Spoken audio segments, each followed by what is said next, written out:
Himas rehas ang 6 na mga individual matapos ang simultaneous anti-criminality law enforcement operations na inilunsad ng PNP sa iba't ibang bahagi ng Cotabato Province simula pa noong Lunes. Sa pinagsanib na puwersa ng Municipal Police Stations, Provincial Police Office at PDEA Cotabato, matagumpay ang search warrant at entrapment operations na nagresulta sa pagkakumpiska ng kabuang 41.67 grams ng pinaghihinalaang shabu na may tinatayang halaga na 283,000 pesos.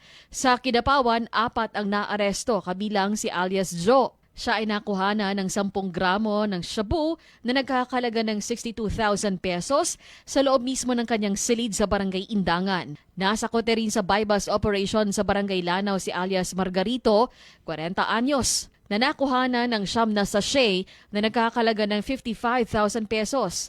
Nabatid na si Margarito ay isang recidivist matapos madismiss ang kanyang dating drug case noong 2021. Naaresto din sa Barangay Balindog ang magpinsang si alias Louie 26 at alias Ralph 19 na nakuha na naman ng 3 sachet. Samantala arestado rin si alias Larry, 37 years old, na taga-Barangay Santa Filomena sa Makilala, matapos bentahan ng shabu ang pusher buyer.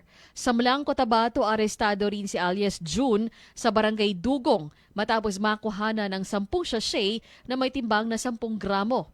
Ang mga suspect ay nakapiit na sa custodial facility at nakatakdang sampahan ng kasong paglabag sa Section 5 at Section 11 ng Republic Act 9165 o Comprehensive Dangerous Drugs Act of 2002.